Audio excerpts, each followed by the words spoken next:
시간 우리에게 주시는 하나님의 말씀 데살로니가 전서 2장 17절부터 20절까지의 말씀입니다. 형제들아, 우리가 잠시 너희를 떠난 것은 얼굴이요 마음은 아니니 너희 얼굴 보기를 열정으로 더욱 힘썼노라. 그러므로 나 바울은 한 번 두 번 너희에게 가고자 하였으나 사탄이 우리를 막았도다. 우리의 소망이나 기쁨이나 자랑의 면류관이 무엇이냐? 그가 강림하실 때 우리 주 예수 앞에 너희가 아니냐? 너희는 우리의 영광이요 기쁨이니라. 아멘. 네, 오늘은 제가 지난 주간에 두 가지의 일이 있었어요. 두 가지의 일. 그 첫 번째 일은 무엇인가 하면은 오랜만에 권사님이 한 분이 우리 교회 이제 카페에 들르셨는데 어디 교회 나가세요? 제가 알던 분이었는데 그랬더니 아직 어디 교회를 안 나가고 있대요. 언제부터? 코로나 때부터. 아니 그러면 뭐 하고 계세요? 그랬더니 방송으로 예배를 드린다 이거예요. 제가 그 얘기를 듣고 나서 느낀 것이 그때 코로나 막 시작할 때 수많은 신학자들, 목사님들이 나와가지고 방송으로 예배드리는 것도 예배가 맞다. 저는 그때 그렇게 가르치고 그것을 갖다가 이유를 갖다 붙여준 신학자들 하나님 앞에 저주를 받는다 생각했어요. 왜? 나중에 이거 끝난 다음에 교인들을 신앙을 병들게 할 사람들이다. 이거는 사단의 이건 작전이고 이건 절대로 하나님 앞에 있어서는 안 되는 일이란 말씀이에요. 하나님은 절기 때마다 어떻게 하라 그랬습니까? 회막 앞에 모이라, 나오라 이렇게 말씀하셨지 회막 안에 앉아있으라 하신 적이 없어요. 어찌 그렇게 말합니까?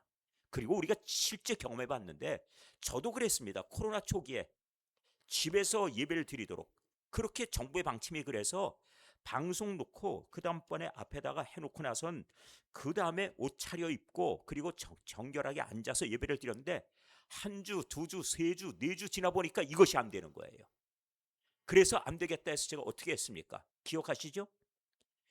차이라도 좋으니까 교회 오라고 그랬어요. 주차장에라도 그 차에 앉아서라도 가족끼리 거기서라도 예배를 꼭 드려야 된다. 주일을 집에 앉아있지 말아라.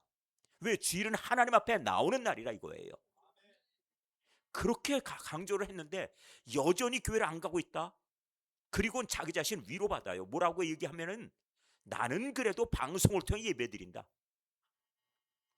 이거는 변명이고 핑계이지 예배 아닙니다. 하나님께서 만나주시면 약속하시는 것이지 그리고 그 예배가 정결한 예배, 그 경건한 예배 저는 그 자세를 지금까지 유지하고 있다고 생각하지 않습니다. 그런 만큼 하나님 앞에 나오는 것이 답이에요. 또 한 가지 일이 있었습니다. 제가 우연찮게 건강에 관한 상식에 관한 그 강의를 이것저것 제가 듣다 보니까 치매에 대한 얘기가 나오는데 치매를 피하는 길 이런 주제가 있길래 관심이 있어서 그래서는 제가 그것을 보게 됐어요. 왜냐하면은 저도 요즘 정신이 깜빡깜빡하기 때문에 혹시 가능성이 있나 자꾸 걱정이 되는 거예요. 엊그제는 저보고 제 아내가 이런 얘기를 합니다. 당신도 좀 이제 늙어가나 봐. 늙어가나 봐요. 이 소리를 하는데 들으니까 마음에 충격이 오는 겁니다. 왜? 제 평생에 그 얘기를 처음 들었어요. 아무리 그렇다고 참 늙어가나 보다 하는 얘기를 들어보니까 이것이 제 마음속에 쇼크처럼 오는 거예요. 그러길래 아직 아닌데 마음은 제가 아직도 청춘인데 어쩌다가 이런 소리를 다 듣나. 그래서는 제 마음속에 참 고맙습니다. 참 이렇게 또 믿어주시는 또 우리 집사님 계시니. 그래서 제가 치매를 피하는 길 하고서는 보니까 거기에 이런 얘기 첫 번째 피하는 길 첫 번째는 무엇이냐? 집에 가만히 있지 마시오. 그렇게 나오는 거예요. 집에 가만히 있는 것은 치매로 가는 바로 첫 번째 직통 코스라 그렇게 나옵니다. 두 번째는 무엇인가 하면은 두 번째는 사람을 그 다음엔 만나라는 거예요. 사람을 만나서 나누라, 대화하라. 그래서 사실 어찌 보면 과거에도 그런 이야기가 있었지만은 벌써 50대 중후반 되기 시작하면은 자기의 정신적인 병을 고치는 비결이 있는데 그것이 뭐냐? 두 글자로 돼 있답니다. 수다라는 글자래요. 수다. 수다를 떨고서 치매 걸리는 길은 없다는 거예요. 그러니까 만나라, 대화하라. 이것이 아주 정말 이 치매에 직통에 아주 그야말로 즉효가 있는 약이랍니다. 아, 그것도 그렇겠구나. 세 번째를 설명하는데, 세 번째는 우울한 추억이나 속상했던 일들을 그거를 다 버리라는 거예요. 그거 안고 있지 말아라. 미래를 위해서는 반드시 버려야 될 쓰레기라 이겁니다. 그거 무엇하러 안고 있냐? 그러니까 내가 과거에 힘들었던 추억 아니면 남에게 상처받았다고 얘기하는 것, 저는 상처라는 단어 자체를 싫어해요. 시험? 그런 얘기도 필요 없어요. 하나님은 우리를 시험하시는 분도 아니고, 어려움이 있어도 그 어려움이 하나님과 가는 그 길목, 하나님께서 우리를 만들어 가시는 신앙의 과정이라면, 그 연단이라면 그것을 무엇이라고 표현하냐면, 저는 형통이라 그렇게 성경을 통해 배웠고 봤기 때문에 그래요. 그러하니 요셉이 노예로 끌려갔음에도 불구하고 이 보디발의 집에서 형통하였더라. 그가 믿음을 지키는 데 불구하고 감옥에 들어갔을 때 하나님은 그 감옥 속에서 그를 형통하게 하셨다 하는 그 단어들을 보니, 내 인생의 어려움이 결코 상처가 아니더라 이거예요. 그것이 오히려 하나님을 찾는 계기, 기도하라 주시는 계기, 내 겸손함을 깨닫는 계기, 그리고 하나님께서 나를 새롭게 고쳐주시는 그런 계기가 되었다면 그것은 은혜라고 보셔야 되는 거지. 그걸 갖다 남을 원망하고 내가 그 사람 때문에 가졌던 재산을 잃어버렸고, 아니에요. 그것이 없음으로 해서 겸손해졌다면 오히려 은혜라는 것입니다. 그러니까 이런 모든 지난날에 내 가지고 있는 이 마음의 찌꺼기, 이런 것들을 다 버리라, 쓰레기로 버리라는 거예요. 그러면은 치매가 사라진다는 거지요. 또 하나의 비결이 있다면 그것은 잘 먹고 그리고 자기 몸을 사랑하라는 얘기예요. 저는 참 그런 얘기가 참 너무 좋았어요. 자기 몸을 아껴주라. 그렇다고 해서 식탐하라는 뜻은 아니겠죠? 자기 몸 관리를 잘하라 하는 뜻일 터이니까요. 자, 제가 뭐 비교를 갖다 얘기하자면 더 한두 끝도 없겠지만은, 그러나 제 생각에도 공감되는 내용 몇 가지를 소개했어요. 그런데 지금 혹시 우리 지금 이 예배를 영상으로 예배 드리시는 분, 혹은 영상을 통해서 나중에 참고하실 분들이 있거든. 그것은 은혜를 더하는 말씀으로 받으셔야지, 지금 이 시간에 나는 집에서 이 영상 보고 있어 예배 드렸다고 자기 스스로 위안을 삼지 마시란 말씀이에요. 자, 그렇다고 하면은 저는 이 시대 교회를 향하여서 깨어나야 될 그런 필요를 바라보며 어디 교회를 보게 됐는가? 데살로니가 교회를 보게 됐습니다. 데살로니가 교회 소개를 하겠습니다. 이 데살로니가 시는 알렉산더 장군의 집안에 그야말로 서로 아주 가까운 관계였죠. 자기 누이의 남편이었던 카산드로스 장군이 자기 아내인 이 알렉산더 대왕의 누이인 데살로니카를 위해서 건설한 도시입니다. 그리스를 정복하고, 그러니까 그가 그리스의 이 왕이 되어서 그리스의 저 북쪽에 있는 마게도냐 지경, 그 지경에 대도시를 하나 건설해야 되겠다. 멋진 도시 하나 만들어야 되겠다. 알렉산더 대왕이 이 나라의 왕이 되었으니 그 누이를 위한 도시로 데살로니카를 위해서 도시 하나를 만들어야 되겠다 하고 도시를 세운 다음에 지명을 그렇게 정한 곳이에요. 이 데살로니카는 그런 점에서 저 마게도냐 지경의 수도로서 그렇게 일컬음받던 지경입니다. 그런데 바울 사도가 이 마게도냐 지경으로 가게 된 계기가 있었습니다. 바울 사도는 원래 그쪽에 갈 만한 계획도 없었고 마음의 의도도 없었지만, 하나님께서 어느 날 갑자기 소아시아 지경을 한 번 더 돌아보겠다고 하는 의도를 가지고 2차 선교 여행을 떠났는데, 그곳에 올라가서 복음을 전하는 중에 예수의 영이 그곳으로 가지 말라 하시고 저 북쪽으로 쭉 올라가게 해서 배를 타고, 그래서는 암비볼리라고 하는 그곳에, 니아폴리라는 곳에 올라가서 그곳에서 이제 시작하는 전도 여행을 시작하게 됩니다. 그런데 시작하자마자 갔던 곳이 빌립보이죠. 여기에서 귀신 들린 여자가 쫓아오면서 이 사람들이 복음 하러 왔다, 하나님의 종이다 하고 소리 지른 바람에 그 여인의 귀신 쫓아주었다가 감옥 속에 들어가면 매를 맞고, 그곳에서 오히려 그들이 하나님 앞에 기도하고 찬미하면서 하나님을 높여요.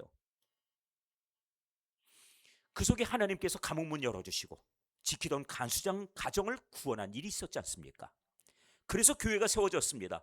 이렇게 빌립보 교회가 완성되고 난 다음에, 그래서 교회가 자리를 잡고 바울 사도가 옮겨간 곳이 바로 데살로니가예요. 자, 오늘 그러면은 이 데살로니가에 대해서 사도행전 17장에 16장에 이 빌립보 교회 마치고 곧바로 데살로니가로 가는 이 과정들이 나오는데 17장 1절을 보시면 그들이 암비볼리 그리고 아볼로니아 이곳을 거쳐서 데살로니가에 이르게 되었다고 설명합니다. 길지 않습니다. 9절까지의 이 내용이 데살로니가에 관련된 내용들 전체입니다. 보도록 하시죠. 거기 유대인의 회당도 있었습니다.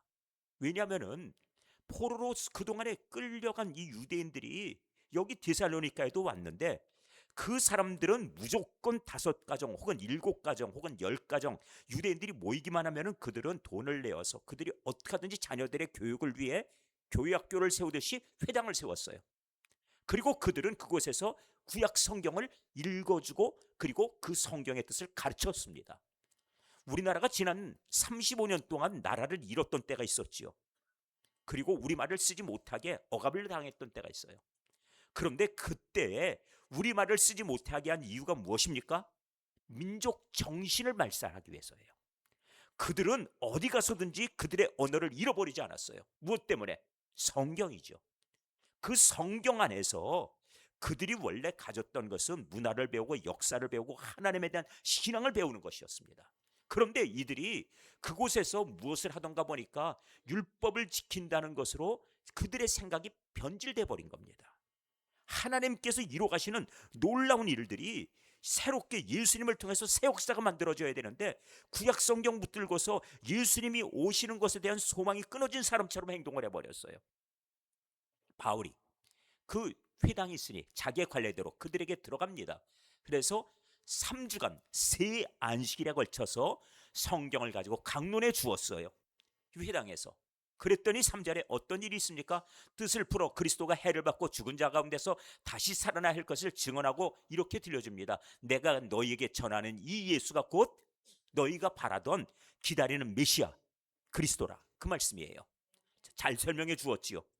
이렇게 하여서 바울 사도가 회당에 들어가서 유대인들에게 먼저 복음을 전해 주었어요. 데살로니가에 가서도 유대인들을 먼저 찾았습니다. 바울 사도는 첫째는 유대인에게요, 둘째는 헬라인에게로다. 순서가 항상 그랬습니다. 그런데 4절 가봅니다. 그 중에 어떤 사람, 곧 경건한 헬라인의 큰 무리와 적지 않은 귀부인도 권함을 받고 바울과 시라를 따르게 되었습니다. 이것이 이제 데살로니가 교회의 시작입니다. 그런데 반면에 그러나 유대인들은 어찌합니까? 시기합니다. 저자의 어떤 불량한 사람들을 데리고 때를 지어. 자, 보십시오. 이게 유대인들이 하는 일이에요. 저자의 불량한 사람들, 불량배란 뜻입니다. 불량배를 사서 그들을 데리고 때를 지어서 성을 소동하게 하였다. 이게 하나님 말씀 따르는 사람들이 할 일입니까? 그런 점에서 이들이 멀리 나가서 율법을 붙들고 율법을 통하여서 하나님을 가르친다. 그리고 그들의 역사와 문화 속에 하나님이 어떻게 일하셨는가 그들의 구원을 가르친다는 정신이 왜곡되고 그들은 유대주의자가 되어버리고 말았단 말씀이에요. 그래서 그들이 소동을 일으키게 했습니다.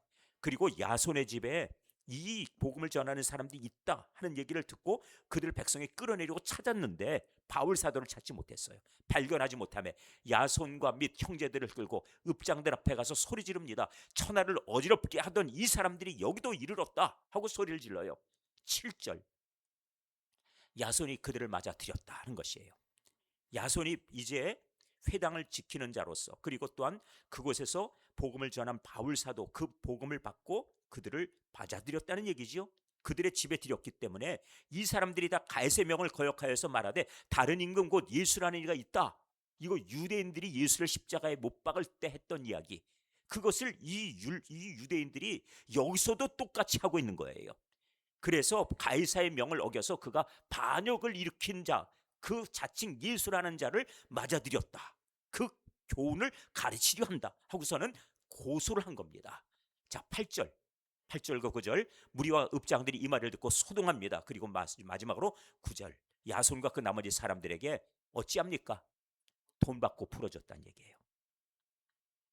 이것이 데살로니가 일입니다. 그리고 나서 10절에 바울 사도가 이들에게 붙잡히면 안 되겠으니 데살로니가 교인들이 그들을 베리아라고 하는 것으로 빨리 피신을 시켜요.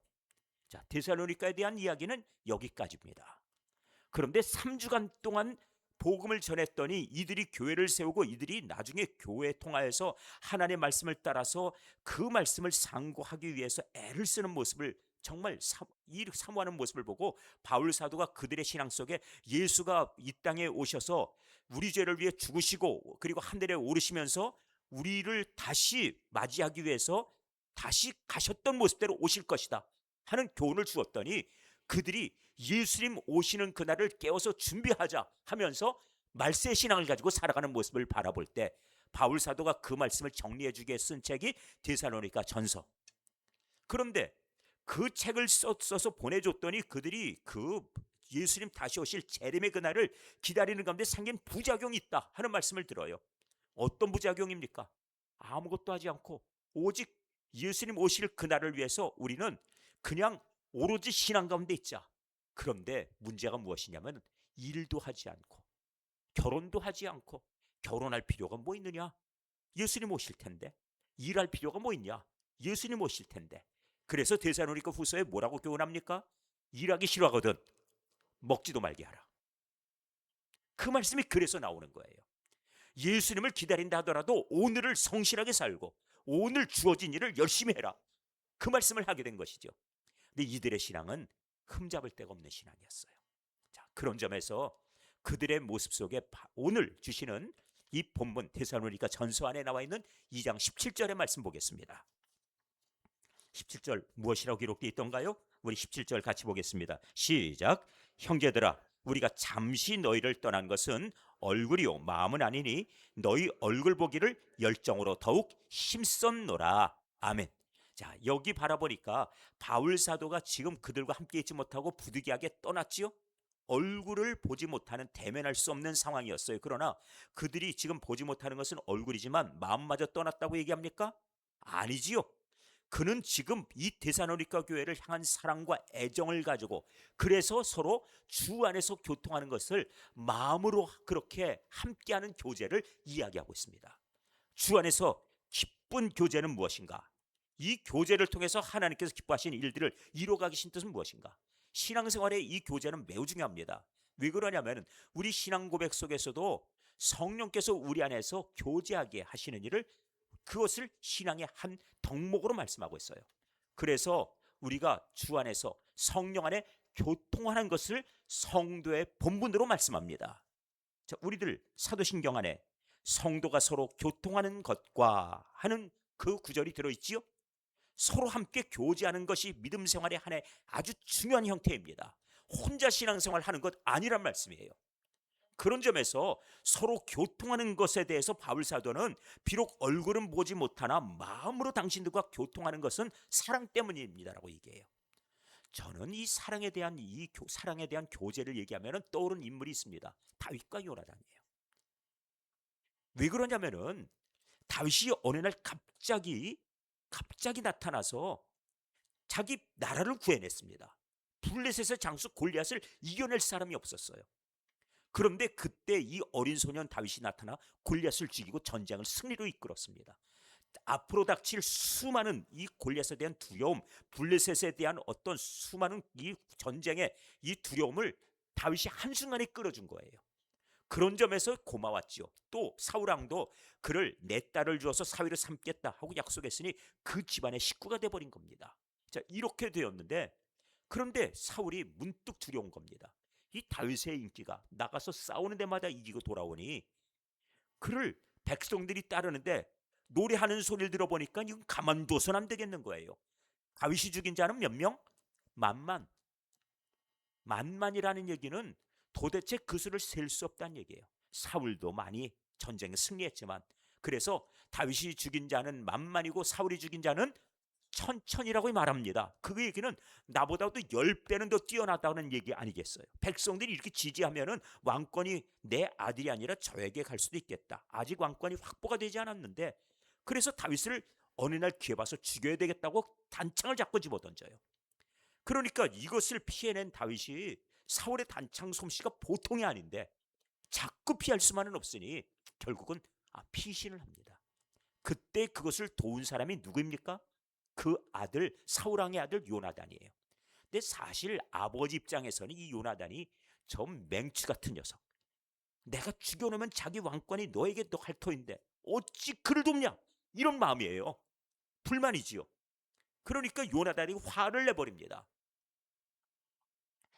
그 모습을 바라보고 요나단이 이 다윗을 피신을 시킵니다. 안 되겠다. 아버지 마음을 살펴봤더니 도무지 해결될 길이 없고, 그리고 너를 죽이고자 하는 그 마음을 처리할 뜻이 전혀 없다는 것을 확인했다. 피해라. 이렇게 가르쳐 주어요. 그때 서로 언약을 맺게 됩니다. 무엇이라고 언약을 맺게 되죠? 사무엘상 20장 12절을 가보면 서로 함께 약속합니다. 자,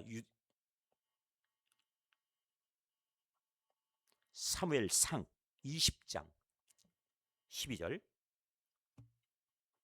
맞습니까? 자, 한번 성경을 가서 보도록 하겠습니다.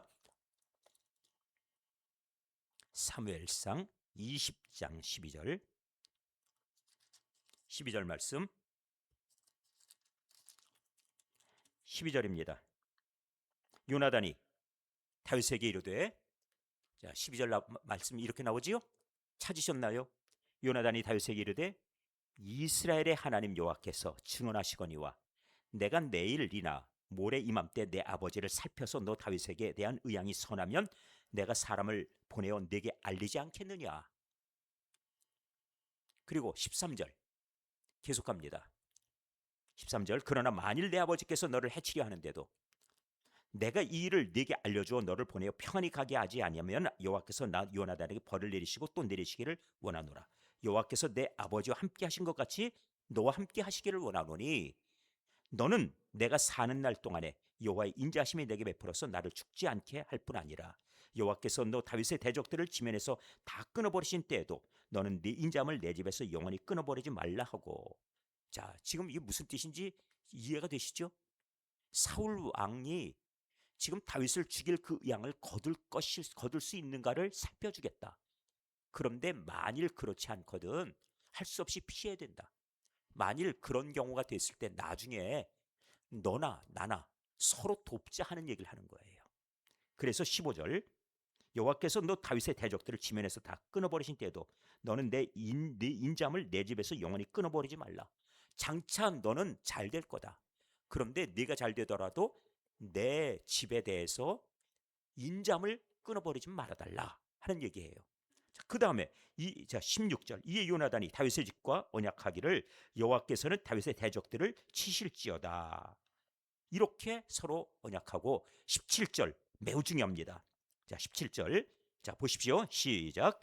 다윗에 대한 요나단의 사랑이 그를 다시 맹세하게 하였으니 이는 자기 생명을 사랑함 같이 그를 사랑함이었더라. 아멘. 어떻게 사랑했다고요? 자기 생명같이. 이게 진짜 사랑이에요. 이 교제가 교회 안에서 교인들끼리 싸우는 거 보면 참 기가 막혀요. 왜 싸우나 보니까 누가 더 잘났나 갖고 싸워요. 그게 무슨 대수라고. 저는 이 사랑, 교제하는 얘기를 예를 들자면은 부부관계가 최고라 생각합니다. 부부는 서로 간에 누가 높으냐를 경쟁하는 게 아니에요. 서로 어떻게 사랑하고 서로 하나 되어서 서로 아름다운 공동체를 만들어가느냐 하는 것에 뜻이 있는 겁니다. 교인들 간에도 하나님께서 그리스도 안에서 하나다, 한 지체다 하고 말씀하시지요. 그 정신을 보시면 돼요. 그렇습니다. 역할은 다를 수 있어요. 왼팔과 오른팔이 서로 다른 역할을 할 수 있어요. 그러나 함께 협력해서 물건을 짚고 드는 역할을 할 수 있는 겁니다. 그러니까 서로 함께 협력하는 이 사역을 하는 차원에서 다른 손이 함께 동역하게 돼 있죠. 그런데 어떤 때는 유감스럽게 이 오른팔을 다쳐서 그래서는 이렇게 하는 수가 있어요. 그러면은 여기 이 깁스를 해가지고 딱 이렇게 고정해놔라. 그러면 그 다음번에는 어떻게 하죠? 여기다 이 팔이 내려오지 않게 하려면 줄을 걸어야지요. 목이 뭐라고 합니까? 야, 머리 무게가 얼만데 그것도 모자라가지고 줄까지 걸어? 이러고 싸웁니까? 그러지 않아요. 이 팔이 나을 때까지 어쩔 수 없이라도 그 부담스러운 이 목이 이 무게까지라도 지겠다고 하는 거예요. 그뿐 아닙니다. 오른팔 고장 나면 밥은 무슨 손으로 먹어요? 왼손이 야 이건 내 역할 아니야 라고 거부권 행사합니까? 그럴 일도 없어요. 그럴 때는 이 팔이 나을 때까지, 왜 이것이 6개월이다 그러면 6개월 동안이라도 이 손이 어쩌면 오른손처럼 사용된다 하더라도 그 역할도 또 대신하는 겁니다. 그런 점에서 내일 이런 걸 따지지도 않아요. 왜? 서로 한 몸이니까. 이게 바로 서로 사랑의 교제 형태입니다. 교회 안에서 그게 네 일이냐 내일이냐 갖고선 다투고 있거나, 아니면은 그것이 왜 나한테 왜 이렇게 짐을 많이 주어요 하면서 목회자들끼리도 이런 거 갖고 다투는 목회자들을 봤어요. 목사님 저한테 일이 너무 많아요. 아니, 하나님께서 은사가 충만하면 그렇게 하는 거 아닙니까? 저도 사실 제가 서울교회에 심심할 때 제가 청년부를 담당했었습니다. 청년부를 담당했는데 고등부 목사님이 독일로 갑자기 청빙받아 가버리면서 목사님께서 고등부도 담당해달라 그러셔가지고 청년부도 엄청 일이 많은데, 그렇지만은 고등부도 해달라니까 감사합니다 하고서는 일을 시작했는데, 이 일 시작하자마자 얼마 있다가 중등부 목사님이 갑자기 빗길에서 미끄러지셨는데 다리가 부러져서 6개월 동안을 걸음을 못 걷는다. 그랬더니 목사님이 중등부도 담당해달라. 그런데 아니 목사님이 7명이나 부목사가 있는데 왜 나한테 다 이래? 그런 마음에 안 들겠습니까? 생각해 보세요. 고등부 예배는 1부 예배 시간이고 2부 예배 시간은 그 다음번에 중등부 예배 시간이고 3부 예배 시간은 그 말하면 할 수 없이 사회 예배 이 사회 인도가 저한테 고정이 돼 버리고, 그 다음번에 끝나고 나면 청년부 예배가 또 오후 2시부터 있고, 이 주일날 이게 뭐예요? 이렇게 되는데도 불구하고 제 마음속에 아니 목사님들이 없어서 그래? 그게 아니라 하시는 말씀이 교회 학교는 김 목사님이 잘할 것 같아서 그러면은 해야지 어떡하겠어요? 기쁜 마음으로 했죠. 제 마음속에 어느 날 하나님께서 나에게 그 경험을 통해서 유익을 주시리라. 그리고 이럴 때는 돕는 거지. 그 마음이니까요. 그래서 하나님께서 제 평생에 그때의 그 경험과 그 추억을 따라서 교회에 유익을 주시느라 부흥의 선물을 주시는 것으로 저는 믿고 있습니다.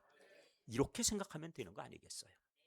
뭐 다툴 일이 어디 있어요? 교회 일인데 하나님께서 허락하시면 하는 거지요. 자, 생각해 보십시오. 우리들 사랑의 교제는 이렇게 하는 겁니다. 바울 사도는 그들을 마음으로 생각하고 그들을 위해서 내가 해줄 수 있는 것이 무엇인가, 또 데살로니가 교회는 어떻게 하면 바울 사도를 도울 수 있는가, 이렇게 사랑으로 교제했다는 거예요. 그런데 18절 보시면 오늘 본문 18절에 이렇게 기록되어 있습니다. 그러므로 나 바울은 한 번, 두 번 너에게 가고자 하였으나, 한 번, 두 번은 한두 번이란 소리가 아니에요. 여러 번이란 뜻입니다. 계속 반복해서 가려고 했으나 그러나 결과적으로 사탄이 우리를 막고 있다 하고 얘기해요. 교제를 막는 건 누굽니까? 사탄입니다. 교제를 막는 건 사탄입니다. 이걸 알고 계셔야 돼요. 교회 안에 사탄의 작업, 사탄의 작업이 없는가요? 그렇지 않습니다. 저는 교회 안에서 어떻게 교회를 무너뜨리는지 교제를 통해 그걸 보았어요. 세력을 통해 그렇게 하더라는 걸 봤습니다. 잘 생각해 보세요. 제 경험상인데, 제가 저 강남에 저 고속터미널 옆에 있는 교회에서 심을 했는데 그 교회가 작지 않아요. 그런데 그 안에 부임해 보니까 교회 성도들 간의 다툼이 얼마나 심했던지, 왜 보니까 부목사님들이 너무너무 인물들이 좋았어요. 부목사님들이. 그래가지고 부목사님이, 이 선임 부목사님이 인기가 좋아가지고 그 부목사님을 따르는 그룹이 있었는데 그 그룹 이름이 뾰족지붕이었습니다. 그 목사님이 소망을 얘기했는데 난 장차 담임 목회면 뾰족한 지붕 있는 교회에서 일하고 싶다 했기 때문에 뾰족지붕파예요. 근데 여기에 교인들이 얼마나 목사님을 갖다가 마치 BTS처럼 좋아하는지 막 오빠 그런 수준입니다. 그래서 그 집에 정기적으로 가서 빨래도 해주고 교인들이 가서 반찬도 만들어주고, 그런가 하면은 목사님 도서비를 마련해준다고 교인들이 이렇게 돈을 걷어가지고 매달 용돈도 드리고, 뭐 이게 보통 수준이 아니에요. 그럼 우리가 생각하는 그런 정도가 아니라 완전한 팬클럽이에요. 여기 못 들어간 사람들이 시주래 하고 있다가 새로운 부목사님이 왔는데 인물이 얼마나 대단하게 좋던지, 제가 아는 목사님인데 야 정말 미남이다 하는 목사님이 그 교회로 왔어요. 그랬더니 또다시 그룹이 하나 더 만들어져서 서로 경쟁을 하는데 이 교회 안에서 이쪽이냐 저쪽이냐를 갖고 서로 싸우게 된 거예요. 이게 우습지요? 그런데 우습지만 그 내부, 그 교회 안에서는 이게 우스운 게 아니에요. 그 싸움이 심각합니다. 그런데 교회들이 이런 것만 하던가 보니까 아닙니다. 어떤 교회는 목사파, 장로파로 싸워요. 어떤 교회는 보십시오. 보니까 장로님들 간에도 이렇게 저렇게 해가지고 마치 동인 서인 하듯이 서로 패 나눠서 서로 다퉈요. 이래가지고 누가 더 힘이 세냐 가지고 장악하려고 들고, 이게 사탄의 작업 아니겠어요? 우리 교회는 이제 세워진 지 1년밖에 안 된 교회 무슨 파벌이 있습니까? 그렇지만 장래를 생각한다면 이 얘기는 반드시 해야 되겠어요. 무슨 말씀인가? 우리 안에서 개인적으로 영향력을 끼쳐, 그리고 내가 이 교회 안에서 중심이다, 아니면 나는 공을 세웠다, 이런 것들을 절대 하지 말자는 얘기예요. 왜? 사탄이 그걸 통해 일하기 때문입니다. 우리는 오직 예수파입니다. 그런데 이것도 조심해야 될 게 있습니다. 저도 마찬가지지만 저도 어느 날인가 하나님께서 이제는 이제 시무를 쉬어라 하는 날이 올 거예요. 그때 가서 우리 또 원로 목사파, 또 아니면 뭐 후임파 이래가지고 다투는 교회들도 많이 봤어요. 이런 것들이 다 사탄의 작업들 아닙니까? 제가 그런 교회에서 교회가 갑자기 이 황폐해지고 초토화되는지 다 봤습니다. 이런 일들은 사탄이 교회 안에서 작업하는 일들이에요. 사탄은 이 성도의 교제를 막습니다. 담을 쳐요. 그리고 수많은 교회들이 무너지고 있습니다. 그런 점에서 이 고린도 교회 사례를 봐야겠습니다. 고린도 교회는 어떤 파가 있었습니까? 고린도전서의 3장 14절부터 이렇게 나옵니다. 어떤 이는 3절 4절부터 4절 어떤 인 말하되 나는 누구에 속했다고요? 바울. 왜냐하면 그 교회를 세웠기 때문이에요. 다른 이는 나는 누구에게? 바울이 떠나와서 그 다음번에 아볼로가 그곳에 목회하러 갔어요. 그러니까 나는 아볼로에게, 그리고 전임자, 교회를 세운 교회 창립자와 그 다음번에 지금 목회자 간에 서로 간에 지금 팔을 갖다 만들어 놨어요. 그 다음번에 또 보십시오. 또 그랬더니 너희가 육의 사람 그건 아니다. 그러면서 5절에 또다시 얘기합니다. 그런즉 바울은 무엇이, 아볼로는 무엇이고 바울이 무엇이냐. 그런데 이 교회 안에 또 있어요. 그들은 주께서 각각 주신 대로 너희로 하여금 믿게 한 사역자들, 각각 하나님께 사용한 사람들일 뿐이다. 6절 가보겠습니다. 나는 심었고 아볼로는 물을 주었다. 그런데 자라게 하신 분은 누구요? 하나님이 하신 일인데 어찌 사람을 따른다 하느냐. 이렇게 하지 말라는 거죠. 이 교회 안에 어떤 일들이 있습니까? 이 교회 안에 보니까 개바파도 있고요. 또 심지어는 그리스도파라도 또 있어요. 개바파는 무엇입니까? 나는 원조다 이거예요. 원조. 나는 저 예루살렘에 가서 베드로에게 세례받고 왔다. 원조파예요.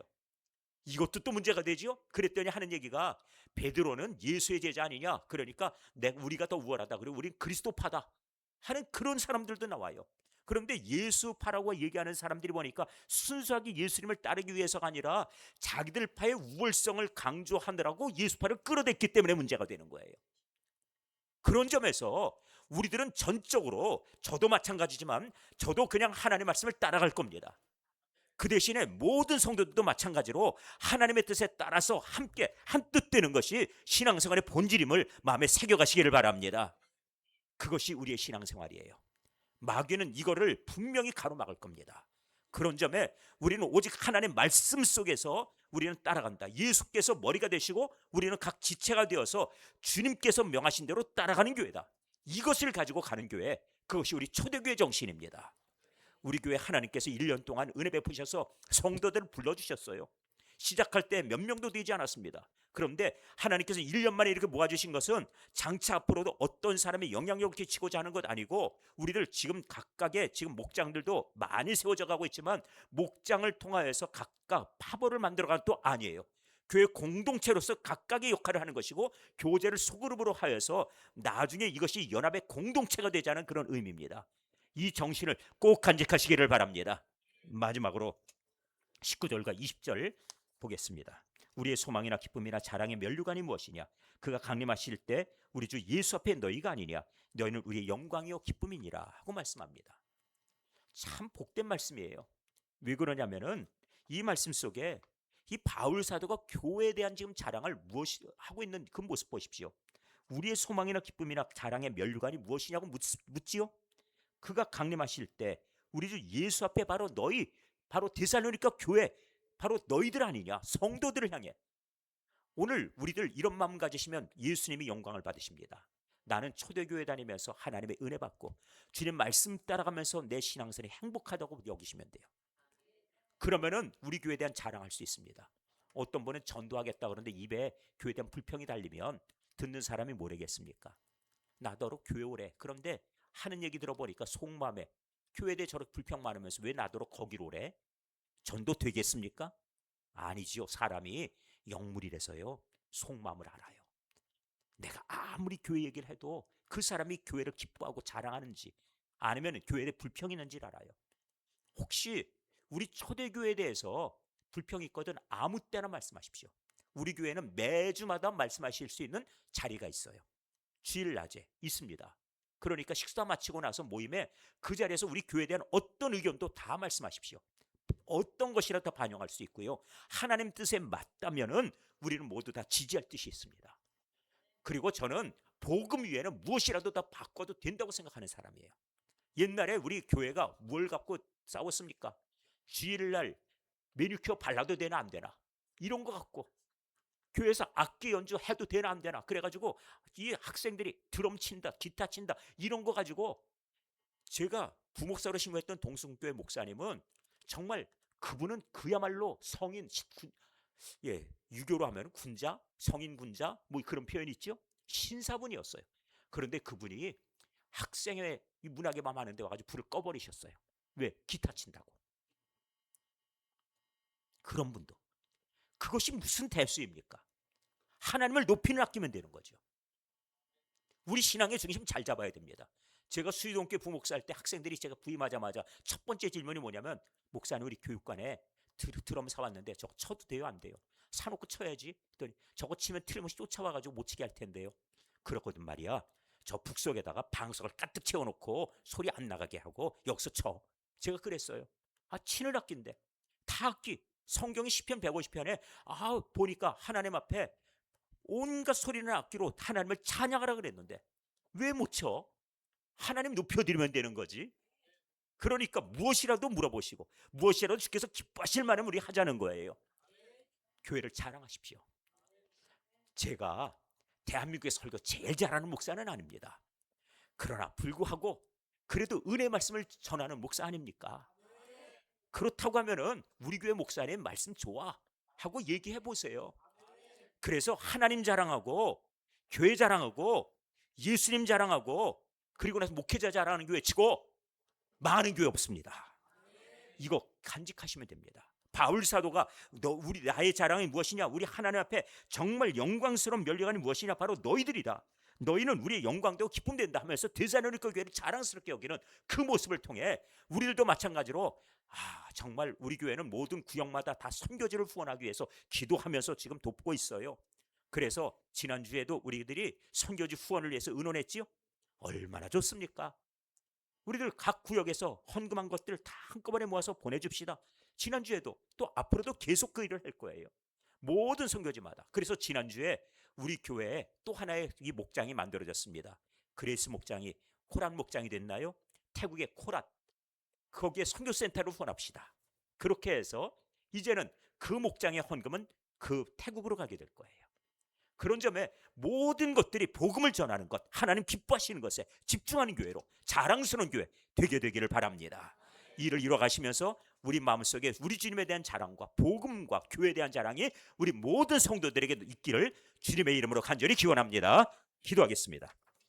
하나님 아버지, 말씀을 들으며 우리 안에 행하시는 하나님을 대하게 하옵소서. 오늘도 우리 성도들의 신령한 교제를 통해 서로 사랑하게 하여 주시고 교회를 위하는 그 마음 속에서 그 안에 우리가 사탄이 가로막는 어떤 악한 일이라도 교회 안에 드러나지 못하도록 하나님 성령께서 우리 교회를 다스려 주시고 교회를 이끌어 인도하여 주옵소서. 오늘 말씀을 들었습니다. 하나님께서 주시는 이 말씀 속의 교제를 사모하게 하시며 경계할 것을 경계하는 지혜도 베풀어 주셔서 우리 교회가 나갈 방향을 올바로 인도해 주시옵소서. 예수 그리스도의 이름으로 간구하옵고 기도하옵나이다. 아멘.